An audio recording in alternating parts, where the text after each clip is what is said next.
Welcome back to the United Stand. Good evening, good afternoon, good morning, wherever you're watching around the world. We did well. That is the message. That is the message from Wilcox, the sporting director of Manchester United, as he reacts to what has been a average summer at best and a terrible start to the Premier League season. But he's come out with a very interesting claim, which is that it isn't a case of when will Manchester United... Sorry, it isn't a case of if Manchester United will win again. Will Manchester United win again? It is a case of when are United going to win again. We want to get your thoughts. We want to get your opinions on that tonight. Are we missing something here? Are we not seeing the progression? Is it that because we've not seen it on the pitch, we're not seeing the hard work behind the scenes? Is this akin to the 80s, where there were Man United fans calling for the head of Sir Alex Ferguson, that the club was not moving forward, but in fact there were lots of things going on behind the scenes, the foundations to the future? Or are we being hoodwinked? Are we being gaslit? Or could it just be that Wilcox and co are incompetent at running a club our size, don't know what they're doing, believe it's the right thing, but in essence are taking us backwards? I want your thoughts. I want your opinions on that. Plus, I need to ask you all a question, okay? I'm going to get a poll up for this a little bit later in the show. But what does Man United being fixed look like? If you were watching my show Straight Facts earlier on tonight on the Football Terrace, I did lose my mind in a debate with a very good friend of mine, okay? Very good friend of mine over what constitutes Man United being fixed. And we had a very heated debate. I lost my mind, I'm not going to lie. That to a point where we're going to re-release the clip so that it's a standalone debate tonight. This isn't a shameless plug, I'm just letting you know, but I'm bringing that up for a reason. It's going to be on the Football Terrace Extra channel later tonight, 9 o'clock, I think, because I need to know. I don't need validation. I don't even need vindication. I just want to understand where other people sit and where other people stand on this. But good evening to all of you. I hope you're all well and good. Let me know where you're watching from around the world. I see you, Liam. Thank you very much, bro. Sending love to yourself as well. Hi, Samantha. Hope you are well. Fanud. I'm very good. I'm very good. Been to the gym. Although I went and got a haircut today, and I nearly got into... I could have got arrested. So I had a hair transplant about 4 years ago. Done very, very well. But my hair is thin, naturally.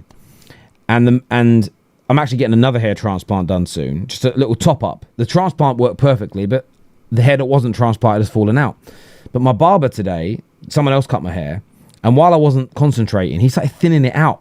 And they had a row with him. So it's not looking great. It's not looking great. It looks like I've been ill. But aside from that, I'm very, very good indeed, my friend. Very, very good indeed. Mark has had enough. Well, Mark's obviously busy over on That's Football, where this will redirect you to at full, well, for us at full time, over to them. What did Wilcox say? Well, look, we're going to delve into what Wilcox said. Actually, we've got a super chat first of all here. Because I hope you have cooled down. That was intense. Yeah, listen, I have now. As I say, I went to the gym, I lifted some weights, I felt a lot better afterwards. It was just, do you know what annoyed me? It was, I'm trying to debate about what's best for the football club when I felt like I was being pushed into debating semantics and what words should or shouldn't be used for each stage. It's like, okay, well, it's fine that we use different... I'll get into this part later, but it's fine that we use different words for different stages of processes. It's okay that you don't use the same words as me, even if I think you're using the wrong words. But what we should actually focus on is what we both think about that process. And we actually agree on everything. There was no need to be arguing. That was why I found myself getting frustrated, because I'm sitting there and thinking to myself, this is a little bit radio. I want to thank as well Mike J, who has gifted out 2 separate memberships to the audience tonight. Big up yourself. There was a super chat earlier as well, actually, that says attitude is more important than talent. The club must bring leadership, brotherhood, accountability and discipline to the club to get rid of anyone who doesn't have these qualities, including the manager. And man, you're so spot on. And again, earlier on today, I was debating this and I was shut down. I was scoffed at. I was lambasted. And this week, it's a great super chat, by the way. And this week, I've seen a lot of it. I've been called an Amorim inner. And I don't like being considered an inner or an outer on these debates, because I find the groups, by and large, too polarizing, too extreme, to a point where I'm called an extremist on this subject matter because I want to look, because I'm balanced and I want to look at the wider picture. I don't understand how being balanced and being open-minded, listening to others, not thinking that everything I believe is 100% correct, I don't see how that can be considered extreme. But you are correct. But this is the problem with the in-out debate. It's not... What I'm about to say isn't defending the poor things that Amorim has done. But if we just allow poor leadership from captains, poor togetherness from players, because you know what, as soon as they're not happy, they can down tools or not try as hard. As soon as we don't keep players accountable, and this season there's ample examples of us missing big chances, poor defending, things that I wouldn't necessarily equate to the manager's system letting us down. And if we're just going to allow all of that to be brushed under the carpet so we can focus all of our energy upon getting a head coach or a manager sacked, what we are doing is create this monster we've helped create as fans that has led to not the biggest cause, but led to the deterioration of this club over 12 to 13 years. I'm not going to sit there in good conscience. I'm not going to sit there and pretend that isn't an issue. I'm going to push back against it. It's as simple and as straightforward as that to me. So listen, Amam, it's one of the best super chats I've seen on this platform and one of the best comments around when it comes to Man United. Every person, Wilcox, Barada, Vivell, Ruben, every single player, they should all be held accountable. They should all be disciplined and sanctioned, sold, sacked, moved on if they're not delivering individually. Until we start behaving that way as a football club, progression will only be short-lived, or we'll always have a ceiling to how far we can go. And I'm not about short-termism. I'm not about appeasement. I'm not about feeling good for a small period of time, because that dopamine release will make you feel good for a very short period of time, but then you're back chasing things you don't really want. It's a bit like retail therapy. If you're feeling down, you go and buy yourself some new trainers and new jeans. You're not actually fixing the problems in your life, unless you're down because you don't have new jeans or trainers, then you probably will feel okay. You have to attack root causes, and I'm never going to yield from this belief that I've held for a long time. Alex here says, I was there, Terry. I was with you on how to define fix. Furthermore, he didn't understand you were agreeing with him. Wild. I appreciate that, Alex, and thank you that you saw it that way. I should have kept my cool, though. I should have kept my cool. Do you know what it is? When it's someone I don't know, I find it really easy to keep my cool. When it's someone I consider a friend, that's when it's a little bit more like the gloves are off, because I feel it doesn't always come across that way on camera. People that are watching for the first time are, wow, they're getting at each other. But I'm only really like that with people I like. The calmer I am with you, the less I like you. If we're disagreeing, if that makes sense. But look, we'll come back to that later in the show. Hit the like button if you haven't done so already, and get yourself subscribing, please. What has Wilcox said? Well, we're going to go through some of his comments here. They have been shared on the United Stand's Twitter, so go take a look at that. But the first thing he said here is, this is what it's titled as, is Jason Wilcox on being at United. He said, I didn't realise how big the club was, even though I've competed against the club as a player. Very good player he was, by the way. And as a coach, this club is just a wonderful football club, and I'm extremely privileged. I pray we get the opportunity to turn it around. Well, you do have the opportunity to turn it around, Jason. You fundamentally have the opportunity to turn it around. You're in a position of power and influence to turn it around. In fact, this is going to trigger the Amorim outers, because they think I'm defending him when I say this. But it's the Jason Wilcox and the Baradas who have more control and influence over fixing the football club. Now, I want to define what I mean by fix in case anybody is triggered by that. If you're watching Staffy, please don't get angry and lose your mind. When I say fixed, I mean getting to a point where we are capable of challenging for league titles on a regular basis. Why do I think that's the standard of fixed? You can't control how good other teams are, but you can control that you're in and around that level. With the amount of money we spend on transfers, the amount of income that we generate, the size of our stadium, our history, and of course the salary we pay our players, I look at that and think you should be aiming, there should be an expectation, there should be a standard to get back to that level. Do I think it will happen overnight? No. It will take 3 to 4 years for minimum for the club to get to that point, and that is squad quality, how we play, finances in order, building a resilience and a mentality, culture, etc. They influence that more than anyone. What I do agree with, and we went through this on the debate, is that I don't think it should take this long for a style of play to start yielding more consistent results, for us to be a harder team to beat. I think we should be winning more than one game a month. That shouldn't take years. That shouldn't even take 6 months. You should be able to implement something along those lines, because we have an average squad, but we're performing below average still. We should still be able to sit somewhere between 7th and 10th in this league, in my personal opinion, bare minimum. And again, you might think the squad's slightly better than I do, slightly worse, but in and around that. So that I agree with. So when I hear Wilcox say that, fair. You know, it is a big club, and I don't think people actually quite understand. We have been broken for a long time, getting progressively worse for the better part of 2 decades. But yet we're still bringing in record revenue. It's because we're gargantuan, and we're not even good sellers. If this club could become good at selling assets, you might add you could start adding an extra £100 million a year, £200 million a year to our revenue just through selling players. We're gargantuan. And yes, Goldbridge has said this a few times, that maybe in 50, maybe in 100 years, that will shrink because we're not winning now, and a lot of the younger generation are picking other teams. But for the foreseeable, for the next 20, 30, 40 years, we are still going to be one of, not just the biggest football clubs in the world, one of the biggest institutions. And it's something I called out from the overlap just a few weeks ago, and we spoke about it on here, about we were selling out international tours in the 50s. Some Premier League clubs have only just started going international now. And even when they do, the stadiums are 1/10 full, 1/5 at max full. Man United was selling out international stadiums in the 1950s, the better part of 75 to 80 years ago. So he's absolutely right when he says that we are gargantuan in that way. Mike here says, evening Terry, I watched the interview. What irritated me was he forgot the redundancies. We had to restructure.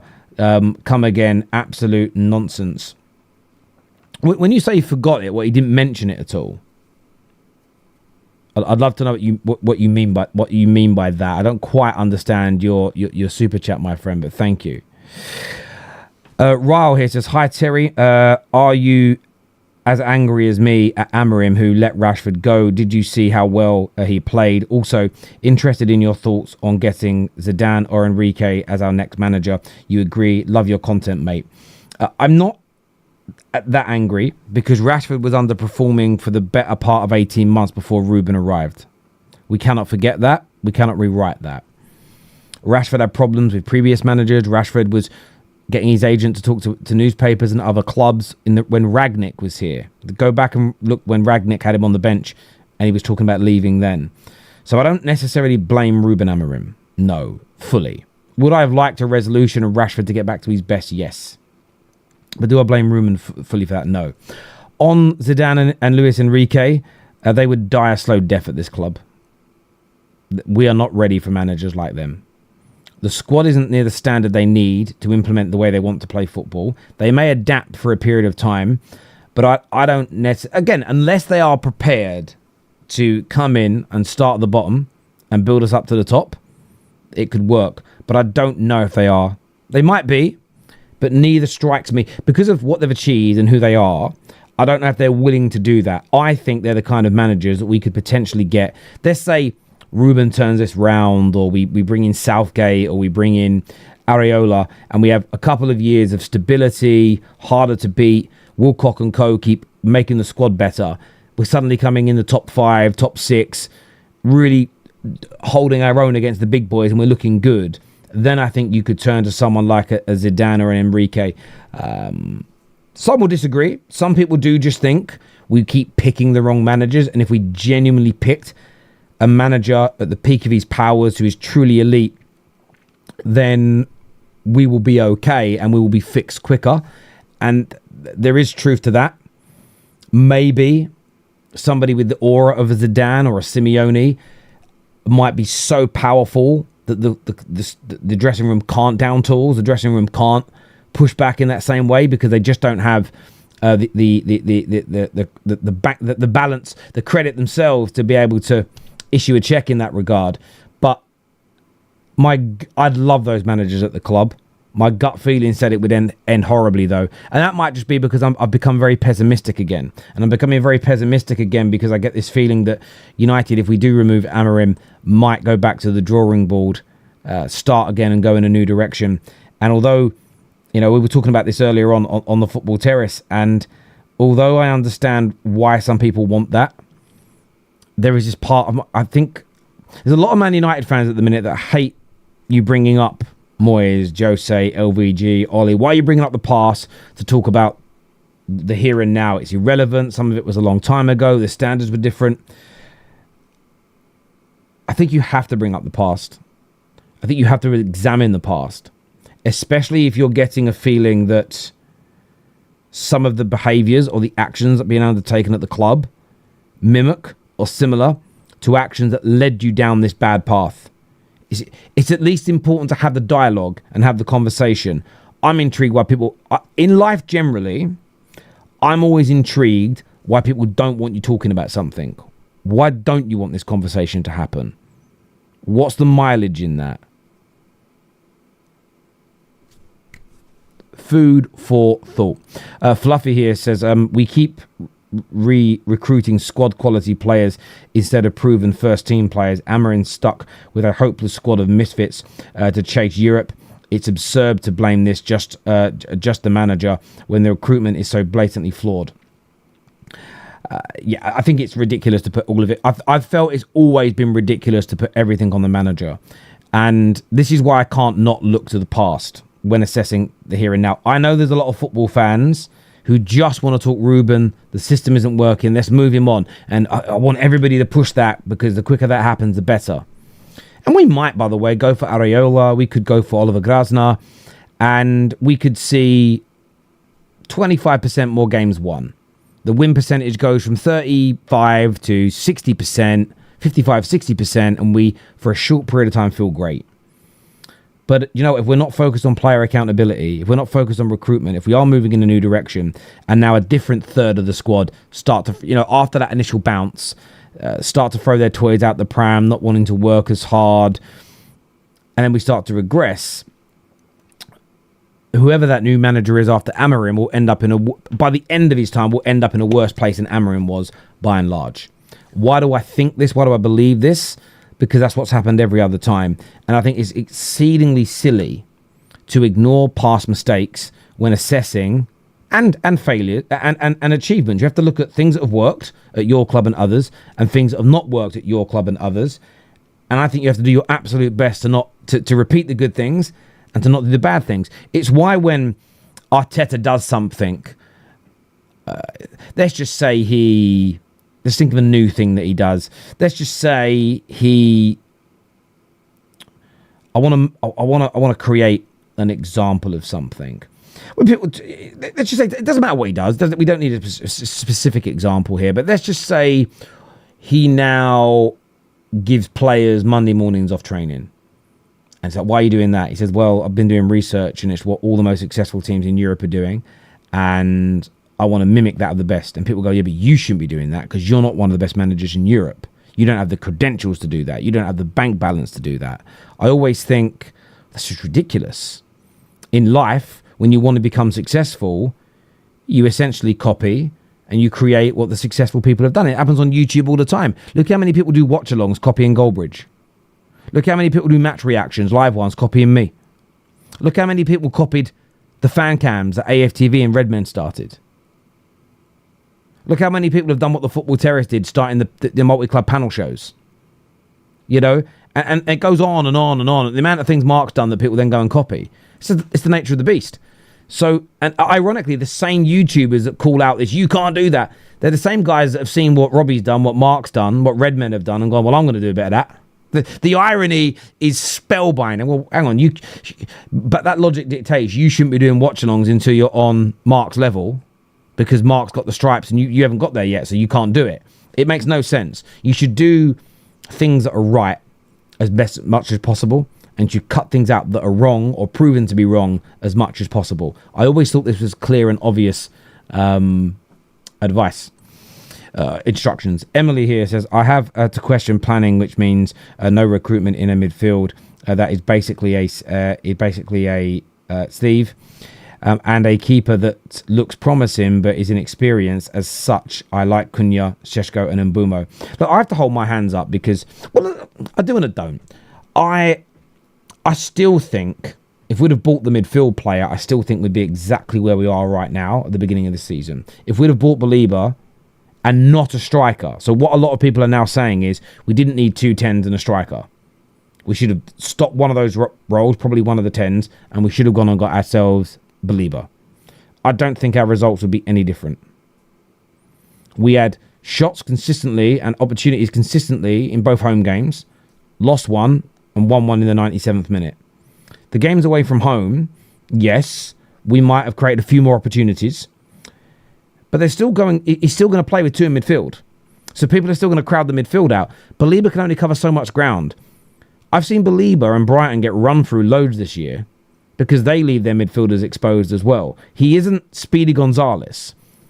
Belieber by himself was never going to fix everything and make this team complete.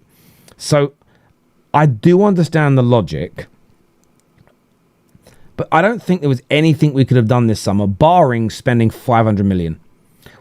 The only way this could have been different is if we bought the 2 10s, a striker, an experienced goalie, a backup goalkeeper, 2 midfield players, and a new wing back. And maybe if we'd have gone out and bought 8 players and spent 800, 500, 600 million, maybe then you'd see less gaps in the squad, less gaps in the team.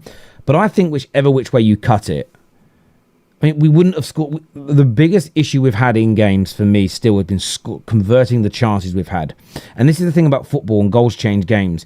In the Fulham game, where we had a good 20 minutes, then a bad 20 minutes, and a good 10 minutes, and a bad 10 minutes, and a good 10 minutes. If we score those chances, there is a train of thought that says that good opening 20 minutes might have continued. Or Fulham push an extra man forward in their attacks, try and get back into the game, which means we can counter a lot easier. And I think that we end up, because we're all desperate, Emily. I'm maybe the worst at it. We're so desperate for United to become successful again. We've stopped thinking about football in its purest sense, which is those goals and those chances in games we've missed kill games. And I was looking at the numbers earlier. Cunha and Mbumo. And by the way, I'm backing these boys to make it at Man United. I'm behind them 100%. They're having more shots on average per game in a Man United shirt than they did Wolves and Brentford.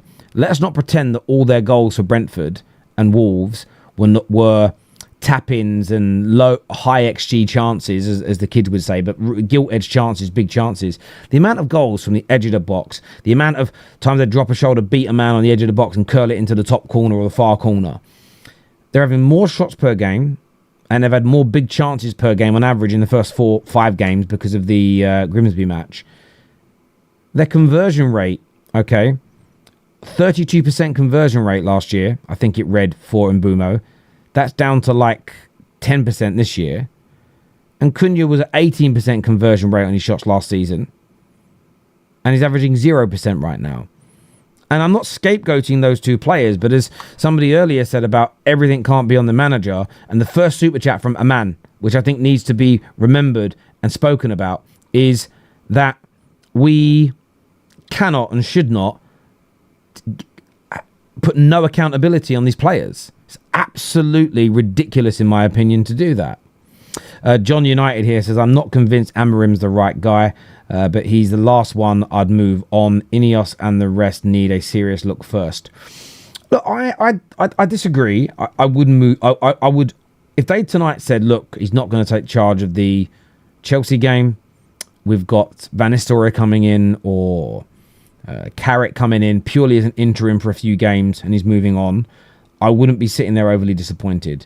And this is, again, people for some reason have interpreted this as me defending Amorim. It isn't. I'm more intrigued by the direction we go in than I am keeping or sacking a manager, because that to me dictates more if we're going to improve or not. Why? Because the constant changing of direction, styles, managers, profile of players for the past 13 years is the biggest component to why we're in the trouble that we're in. Maybe even by a country mile. But I disagree that I don't think he's the right guy. I'll be honest with you, Amorim, I don't think he is the right guy. But equally, I don't think just sacking Amorim, that's the only action, new coach, and it's like, wow, we're fixed. I don't think that is going to fix this. It may fix the style of play for a period of time. So for a period of time, we might become a better footballing team. We'll win some more games. But that's only going to be short-lived acceptance and happiness from fans. Then it's going to be, well, when are we going to the next level? But if players are not taking accountability because they know that when the going gets tough, the manager gets blamed, not them, why would they? We've created this. It's happened so many times at this club. I can't believe we're ignoring it again. It's painful for me. What if the new ownership end up doing, again, okay, well, the squad's good now. It's second, it's third. And they go, we don't need to invest as much now. We're in a comfortable position. And then we go backwards again. I just want to keep, for me, I want to keep pressure on all these areas, including the manager. I don't want to lose sight of any of the problems. Satchit here says that we can be knowledgeable with another man. We can be knowledgeable with another man's knowledge, but we can't be wise with another man's wisdom. Food for thought. It's a great point. Jay here says you have to wonder why, if Amorim wanted a midfielder, we didn't get one. Sorry, that's on the recruitment team, not necessarily down to Amorim. Poor decision making all round. Now let me defend INEOS here. No, I'm not. This is food for thought. I'm playing devil's advocate. So I am defending them, but from a devil's advocate perspective. One thing that's been documented is the players that we're buying are not necessarily to play three at the back in Amorim's system. Maybe there is this train of thought that we're not going to buy the midfielders he needs because if this doesn't work, like he promised it would, maybe they're already thinking the next manager we move to is going to be 4-3-3, and therefore we have a midfield that can operate in that period. But what we're going to need is Mbumbos and Cunhas that can play in those wide areas. Maybe they had some kind of train of thought along those lines. You know, you might be able to help me push that out a little bit. But maybe that's part of the thinking. But I still would have bought a midfielder.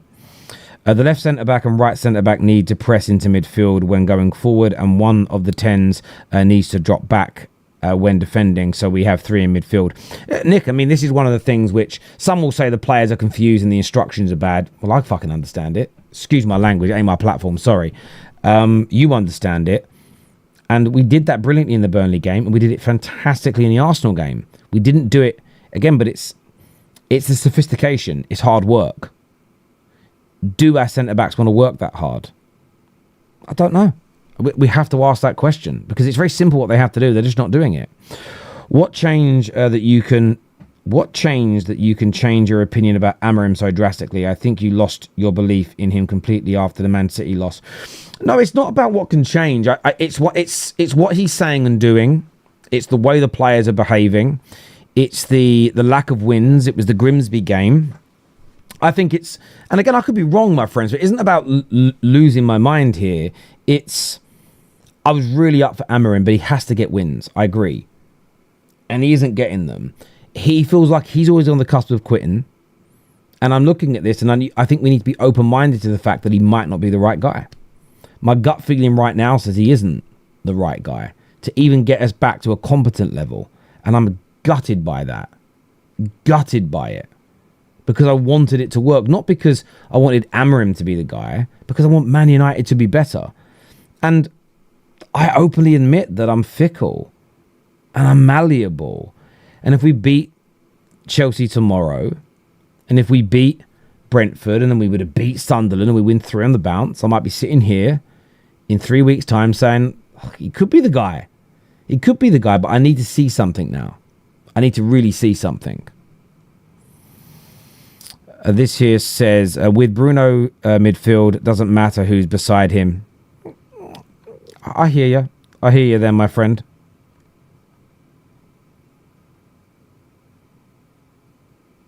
Wayne, who's responding to the Man United philosophy here, says, we lost to Arsenal and City and fans are going off. I was less disappointed with the Arsenal and City defeats than I was the Grimsby and the draw with Fulham, as an example. But remember, I'm not out here saying everything's Ruben's fault. I'm just not. In every single one of our Premier League games, players have got to take accountability as well. I'm very distrusting in two things: people that have no solution to the problem or have no idea of a solution to the problem, and individuals that still, after 13 years of further decline, only ever want to talk to, only ever want to blame one thing at a time. I'm just distrusting of their opinion overall. I find it disconcerting, to say the least. This member chat here from Travis says the leadership team is a huge problem.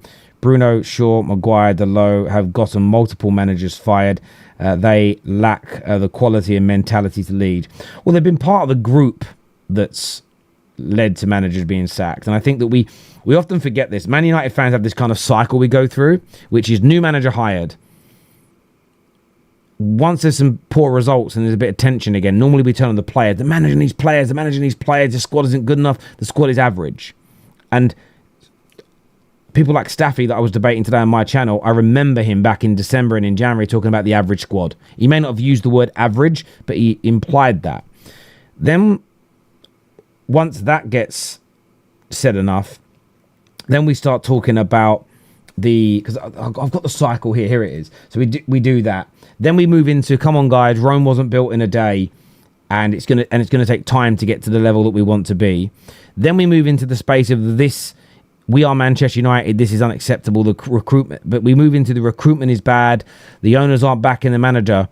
Then we move into the manager's a bit of a fraud. The manager is the biggest problem. The manager is the problem. Every now and then there's a player attached to that as well, like a Pogba or a Rashford. We sack said manager. We appoint new manager. And we start again, where we say, let's back the manager, guys. Come on. Good start or bad, and then dip or bad start. We go, right, he needs his players. We know this squad is average. We need the team to back him. Remember, though, Rome wasn't built in a day. It's going to take time to build this squad out. We're Man United. This is unacceptable. The club are not doing enough to back the manager. The season starts. This manager's a fraud. Let's get rid of him. How many times have we been through that cycle? How many times have we gone around and around and around and around and around and around? That's why I want to have open conversations about all of our issues. It may be that we go, you might be something. This is why it's important to talk. So we're going to go back to what Wilcox said in just a moment. But what actually, no, we'll do that first. We'll come back to the fix thing. Wilcox also said on the summer business, he said, we made some really good signings.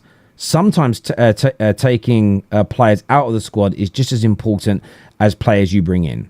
I agree with that, by the way. I think it's very, very important to... Sometimes it's not even about toxicity. Sometimes it's not about anything of that nature. Sometimes it is purely and simply about a change is as good as a rest. When Manchester United... part of it was because we had these great youngsters coming through. But when Man United moved on Paul Ince, when Man United moved on Andrei Kanchelskis, when we moved on Mark Hughes, it wasn't because they were bad players or they were poisonous. It was because we had this young talent coming through that we wanted to give more game time to. But it was to shake things up a little bit. The message that sent to the other established players, I need to maintain my levels as I'm gone. So I think there's loads of reasons why that's important. He then says, we've got to try and change the culture and bring the respect back to Manchester United. And again, that element I agree with him on. I don't think we can say the culture's fixed. And we need to start defining what the word fixed means, because that's what my whole big debate was about today. And someone left a comment to me earlier, and I want to read this to you about fixed. And this was maybe the most thing.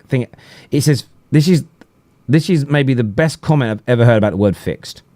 Fixed is not a changeable state.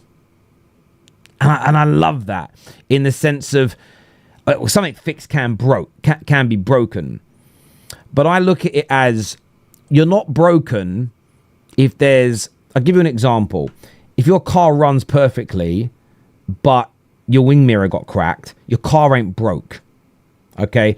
If your car runs perfectly, but you get a flat tire, your car isn't broken. A piece needs changing. That's fundamentally different from being broke. When your car is fixed, it is in good working order from front to back. It goes forward, it goes backwards, it stops, it's safe, it's comfortable to drive. It is fixed. It is fixed. It is not broken. And I don't think we will know that the culture is fixed. Forget the overall club, we'll get onto that. The culture isn't fixed until when we have bad moments, players are not consistently running off to the media. We'll know that we're fixed culturally when when the manager is having a bad period. We're not running to our players are not running to the media to say the coaching's bad, the system's bad, things are disjointed. Well, you know the culture's good when you're handling it in-house. That's what you know. So I agree with him on the cultural element. There is a lack of respect from the players towards the club. Some will say, well, the club's brought it upon itself, and I understand it. But I think we need to be really, really mindful of that. This here from Jack. Jack here says, I want to make sure I haven't missed any previous super chats. Let me just scroll back up. There we go. Jack says, I wouldn't have Cunha and Mbeumo. I wouldn't have got Cunha and Mbeumo, and here's why. We already had Xerxes, Bruno, Ahmad, and Mount. Only Kobe and Ugarte can play midfield effectively. So I would have got two midfielders, a goalkeeper and a striker. And that might have worked. It could have worked. You could be absolutely spot on, Jack. Equally, we could dominate the midfield, have more possession, create a few extra chances. But if our conversion rate of opportunities was as bad as it was last season, we're still not scoring. If our creativity was as bad as it was last season and this season, we're still not scoring. I feel that any option that doesn't address every department deeply would have left us short in some capacity. Now, again, it's all about personal appeasement, isn't it, as well? And this is why I think it's important to have a dialogue and not lose your minds with each other like I did earlier. Some people might be comfortable going, do you know what, Terry, we're not winning the games, but we're dominating the ball, we're not getting run through. I like how we're playing. Once we bring the goal scorers in, we're flying. So maybe they're more relaxed in that circumstance. Hypothetically, they'll say that now. But in reality, would they be? I don't know. It's for you guys to tell me. Satchit here says, players move from United and suddenly start performing. Is it only that they are joining leagues lesser than the Premier League? Highly doubt it. Your thoughts, please. I think it's a combination of things, and I don't think it's one thing. Okay. Sometimes in life, it's important to use things like Occam's razor, that like the simple and most obvious sort of solution or reasoning is the correct one. I think one of the things you can apply Occam's razor to is the pressure is typically less when you leave Man United.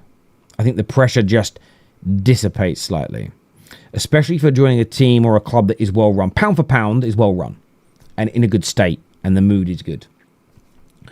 I also think that there is a work-shy issue in our dressing room, and I don't think it is self-police well enough. And I'll tell you why it's not self-police well enough. Barring maybe a handful of players, I think, just think of the players that have been here for the last three managers. That have been here considerably on the last three. Maybe barring Bruno, you might throw Maguire into this. I've never felt he down tools. I feel they've all had moments where they look like they're downing tools or falling out with managers. So when everybody's behaved... I want to make sure I'm wording this actually. When a large group of people have behaved that way towards a certain management or a certain direction the club's going in, it makes it very hard for those same people then to police the dressing room to say, guys, come on, let's get behind this manager. Because you'll just get met with, but you did this to the last guy. Where I think if you go into that Liverpool dressing room, you go into that Arsenal dressing room, even if you've left a team and a club where there's a little bit of work-shy behaviour, Chelsea, you walk in and that dressing room is just like, they might not have to say it. Maybe it's the attitude. Sometimes you can say things without saying it, right? The attitude, you might just walk in there and go, yeah, I can't mess about here. We've all gone to a job, a gym, a team. We've all been in a scenario where we've gone, yeah, there's no messing about with this one.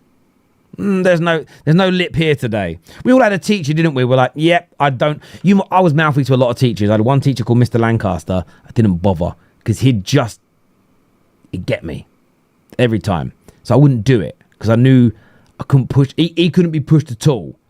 I couldn't be bent. He wouldn't bend at all. He would just go, bang, you're in trouble. And I knew there was no leeway with it. And I think that you sometimes need that. Some of it is they go to lesser leagues, as an example. Some of it is short-lived, and not everybody does brilliantly. So I think it's a combination. It's a great question. Jack, sack them until they are right, part of life. Duh. Look, I think you can just keep sacking There is a theory. There is a theory with Man United fans. Well, let's just keep sacking a manager until we get the right one, and eventually we'll find the right one, and all will be okay. The reason that I don't personally believe in that is that's not how all the other top clubs operate. That's not how any of them have built what they now have. And I don't think City have got you might hear that, and I think there's a difference between a club rebuild and a squad rebuild. It might be a squad that needs rebuilding, but that's like the tyre situation. Your car could be not broken, perfectly working order, and you get 2 tyres that go. You can't drive it, but it isn't broken. 2 new tyres and you're good to go. Straight away, job done, sorted. Someone gave an example earlier on today. Well, Bournemouth don't need a rebuild. Look what they're doing. Well, that means you're not looking into the history of Bournemouth and what they've done over the last 15 to 20 years. Brighton in the last 25 years. Brentford in the last 20 years. Their rebuild to where they are now started decades ago.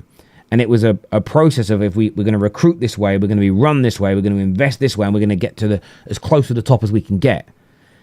What we're seeing is the fruits of that labour. We're seeing the flowers of all that hard work. What we don't remember or witnessing is all the hardship they went to get there. And that's kind of my issue with a lot of this, is none of these clubs that are currently successful did it just by, we'll just keep recruiting until we find the right guy. You might every now and then get a gem that shoots you up the league and you might win something, you might win a trophy, you might be in a good space, but it's short-lived.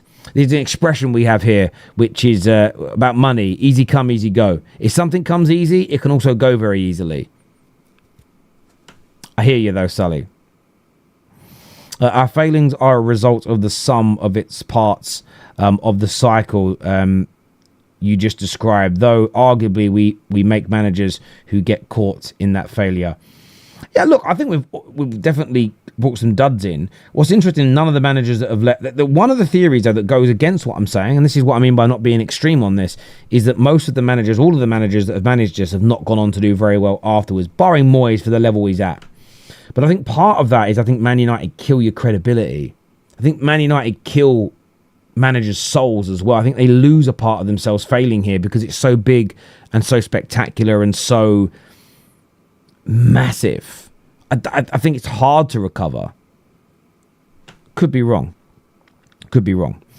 Even this super chat here says, where are we at?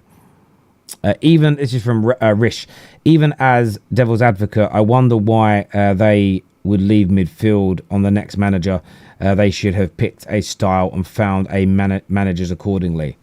I agree, and it's not about picking a set. Well, it is. It's like it is and it isn't. You've got to pick a way you want to play, or you need to pick profiles of players that are able to play 4-3-3 or 3 at the back, playing these couple of systems, possession-based football. This is how they want to do it. High press. You sort of there needs to be some pillars to how you want your team to play, and then the profiles that can fit it. That way, you can deviate direction, but not completely change it 180. Marlow FC here says, INEOS talk about a long-term plan, but when they gave Amorim the job, they chose not to change the formation in the youth team. We will never get back to the top. That's the one thing I always look at here as well, and that sort of goes not against what I'm saying. It kind of goes for it in the sense of, it's like, hang on. So if we're not fully bought into again, that's where I look at INEOS only. I wouldn't even look at Amorim or the players. I look at it this way. If you're a player and you're going, well, they're trying to implement this style, but they don't even believe in it enough to make it the club style, why should I believe in it? And there is truth in that. You know, when I try and tell my kids, I don't want you drinking Coca-Cola. If I sit there drinking Coca-Cola, they get to an age where they're like, well, it can't be that bad if you're drinking it. It makes it hard. So I sit there and drink water with them. And or juice, because you have to practice what you preach. Wilcox and Barada can't tell the players, this is the style, it's the one, it's going to take us to the top for years to come. Well, why are you not doing it at youth level? Why are you not implementing it club-wide? It's a very, very good challenge. Very good challenge indeed, Marlow. Great super chat. Terry, how confident are you in this ownership replacing Amorim without us having to completely change direction again? Well, I don't have any faith in that. Because it would be 2 failed managers on the bounce for INEOS. So my faith of them finding the right guy and us not changing crazy direction, and if we do change crazy direction, the likelihood of them getting the third pick right, the change of direction being the right one, and it not setting us back years, I find that hard. And the reason why setting us back years is important is we have to start again. We might have a knee-jerk reaction, and again, we could have a 55% win ratio. Woo! 8th in the league, 6th in the league. Fans for a short period of time right now will be happy because they'll feel that their thirst will be quenched and they won't have a hungry belly. But then they're going to start wanting more. Nothing has changed on the patience point. It's still 3 to 4 to 5 years to fix us. And that kind of brings us into what I was debating earlier on today on the football terrace. And my good friend Staffy had a right go at me. He had a right go at me.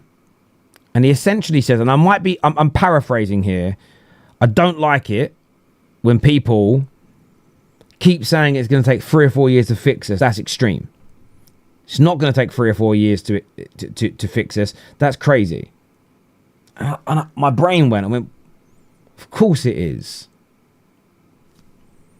He believes fixing the football club is us playing competent, like playing good football, being competent, difficult to beat, and competitive, and finishing right now between, say, 5th and, say, 10th in the league.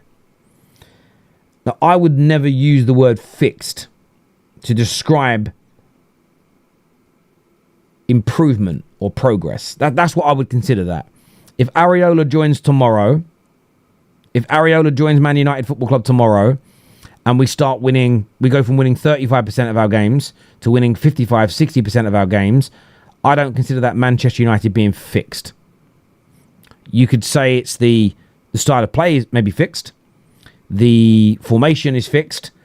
The being easy to beat is fixed. Those are all fair statements. But I think it's important when we have these conversations and we have this dialogue with one another to understand what each other means by the words we use. Ask questions. Terry, what do you mean by fixed? Well, I think my version of fixed marries up the same or closer to 90% of the Man United fan base. I think most of us look at being fixed as genuinely being able to win a Premier League and a Champions League and being consistent. I think we'd look at that as the club is fixed. Now, what I was challenged with earlier on today is, no, Terry, that's perfection you're asking for, and essentially that's extreme. It shouldn't take 3 or 4 years to fix a club. Fixing the club is playing good football, and you should be able to do that within a couple of months. Now, this is the crazy part. I agree that you should be able to get this squad playing good to very good football within a couple of months, because other average squads play good football and can be hard to beat. But I would never classify that as fixed. I would never classify that as that's Man United fixed. And I'd love to know your thoughts on that. Am I wrong? Am I correct? Is Staffy right in this? And maybe there are other... And he said something to me that was very interesting. He said that I've got to stop referring to Man United needing 3 or 4 years minimum to be fixed. And that our conversation should be more about getting the football better. And that's a short-term thing. It should be a short-term solution to play better football. And I do agree with that facet. The problem I've got with short-termism is that we're then not holding other areas accountable and what else could be missed. And equally, it's important to understand the questions. If somebody super chats in now and says, Terry, how long do you think it takes to fix Manchester United? It's just a question I'm responding to. And I don't think they mean, Terry, how long do you think it will take us to play nice football? I think it's challenge for major titles, be one of the best teams in England. Maybe they've got an even higher standard, which is, I don't think we're fixed until we're winning leagues again. But this is why it's important to have dialogue, because I think a lot of people think Mark, and a lot of people definitely think that me are like staunch Amorim inners, because we hold players accountable, because we call out the ownership, because we say that just sacking the manager may not necessarily fix us. We have to focus on multiple areas of the football club if we ever want to be fixed. And the reason why I can't do the short-termism thing is I feel,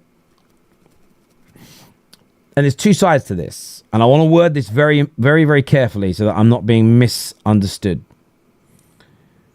I feel like we need to keep the pressure on all the areas, because there's the possibility that if we don't keep pressure on all these areas, we'll let things slip, and the standard won't be high enough. And we need a high standard. Wilcox himself has said it himself. I'm using Wilcox's words. If it's a case of, guys, we just need good football, and when we get good football and we're up near the top four, slightly better squad, then we're fixed. If we set that as the we're fixed, that's the acceptable level to Man United fans, and we're happy and we'll leave them alone. One, you always might fall short of a target, which can leave you behind that. Secondly, well, what about player accountability? What about the culture? What about the recruitment element? What about removing the debt on the football club? All these other components that have led to us being problematic. Are we going in the same direction? Are we going to complete a squad build? All these things still need to be challenged, and we can't ignore them. Right down to this season, I can't ignore the chances we missed in games. I can't ignore them. Just because Amorim is doing a terrible job as a manager, I can't ignore them. Now, some will say, well, you have no control over those things, Terry, so why does it matter? Well, on that basis, why are you even talking about football? On that basis, why do you care about just fixing us to play nice football? You asking for it's irrelevant because you have no influence on the team and the club. So I'm intrigued by it, because I don't think these Man United fans see things overly differently. I think some just want to focus on the next step in front, which is fair. There's a lot of I read a book once all about, I was okay, by the way, but I read a book about depression and how to handle it. So I was intrigued. And the takeaway I have from the book was essentially, there was a great passage where it spoke about how being depressed sometimes, it's like being in a very thick forest where you can't see any light and you can barely see ahead of you. And it essentially, after describing all this, just says, but what you can see is one step ahead. So just keep taking one step at a time, and eventually you'll get out of the. It was worded a lot better than I just did. I didn't do it justice. I'm not articulate enough to bring it to life in that way. So there is a train of thought in life at times where, do you know what? Let's just focus on something really small in front of us. And I get it. And that is very much, let's focus on just playing better football. And once we've started playing better football, then we can start focusing on some of the other issues. I think that is a fair way to think. I think where these conversations don't happen right, and I could be right off base here, let me know, is that again, I'm rephrasing it wrong, and I don't want to annoy anyone. I want to be fair here. I'm trying to be a people pleaser here. I shouldn't be, but I'm trying to be. Is it not this element of, how do I say this in the right way? There is this sort of element of no one wants to listen to each other's side of things. So if you were to turn around and say, listen, guys, I think you guys are right. The debt, the culture, the squad build, the recruitment, it's all a problem. And sacking Amorim individually doesn't fix it. But what I think United fans should focus on for a period is forget all that other stuff for a moment, and just focus on playing nice football. Let's focus on getting the right manager in. Let's put all that energy into that. And when that's fixed, we move on to the next problem. I think you'd get far more people that would come to a consensus and go, do you know what? I get you. I agree. Or agree to disagree, but I respect it. Equally, the other way, it would be nice if the person that only wants to focus on that one thing says, you know what, guys? Or the other way around, when they go, do you know what, guys?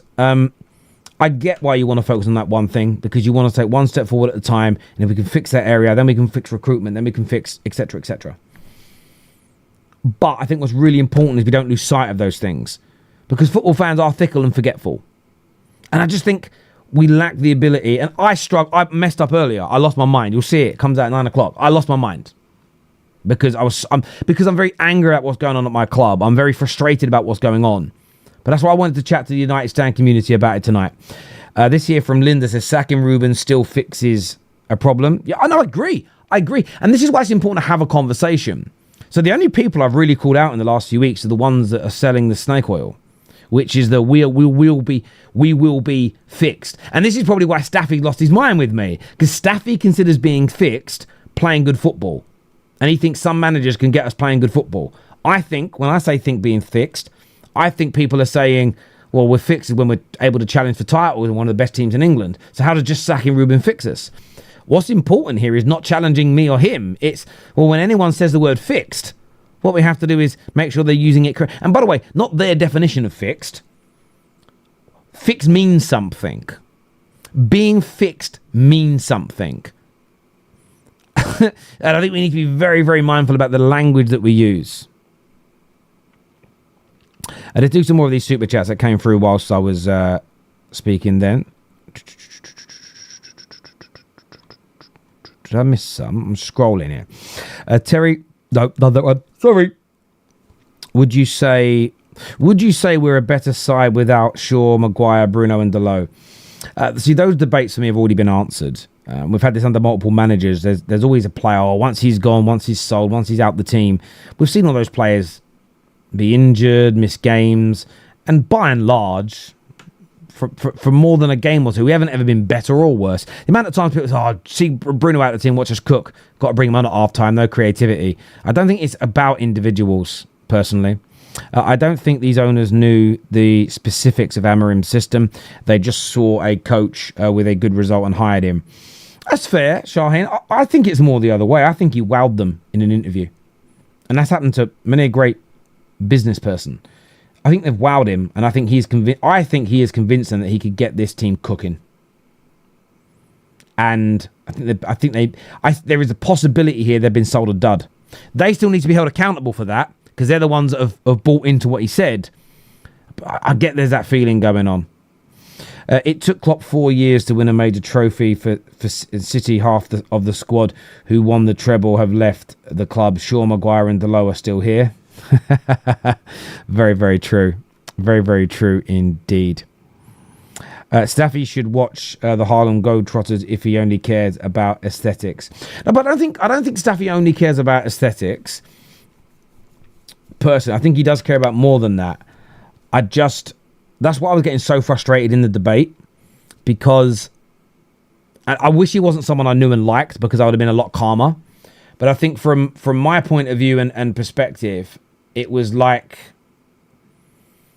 sorry, someone sent me a message. What's happening? Is it good or bad? Ruben Amorim has been tasked with qualifying Man United for European football. Oh, he's in trouble then, isn't he? But yeah, from my perspective, because I like him and I know him very well, I get heated. I'm just like that as a person. I get heated with my friends and family. I'm very respectful to strangers. It's just kind of the way that I am. Not respectful. I'm very calm with strangers. It's just my way. I mean no harm with it. And I probably should have kept my cool to have a better conversation. But me and him will do the debate properly one day. I agree, Terry. They got rid of Ten Hag after giving him a 2-year contract extension. Yeah, and I just can't ignore these things. Because and this is just it. And I understand that people see the world differently. So you might see the world as, do you know what, Terry? I think we're being run okay. We just keep picking the wrong manager and eventually we'll get the right one. I see it as, I don't have faith in them finding the right manager. So therefore, sacking a manager isn't that important to me, because I have no faith the next guy is going to be that much better. And if they are that much better, they're only going to get us to a certain point and then we're going to feel disappointed anyway. And I think sometimes what we don't spend enough time doing as fans talking football is, I learned this phrase about 2 years ago, and it's the best, maybe one of the best things I've ever learned. And I'm not perfect, and I mess up on this as well, because I'm a human being like you. Is too many of us listen to respond and not to understand. And maybe that's why I got angry earlier, because I felt that I wasn't being understood. I wasn't being asked questions to understand me. It was challenging what I was saying, but the challenge, according to a lot of our comments, well, no, you kind of agreeing with each other. I'm like, yeah, I know. That's why I'm trying to get to the understanding part of why we think what we think. But there we go. Look, I want to thank everyone who's tuned into the show tonight. Look, there's these big comments from Wilcox. His final point was, I really feel it's not will we win again. It's when are we going to win again. And he's made that statement. And I've said this before and I'll say it again about the ownership. They're the most important part of the club. We have to hold them accountable. I'm going to hold him to those words on there, because he, with Barada and Vivell, of course, backed by INEOS, they are the most influential people at the football club. Listen, I want to thank you all so much for tuning in. Please hit the like button before you leave if you haven't done so already. Get yourself subscribing as well, please, to the Football Terrace. It's a very important part Sorry, not the football terrace, to the United stand. Sorry, I'm on autopilot there. Mark and the team will be back tomorrow, no doubt, in the build-up to the games. This is going to redirect you to That's Football, where Mark is live now covering the Bundesliga. So go across there, all of you, and support him in his endeavours. Take care. Goodbye. God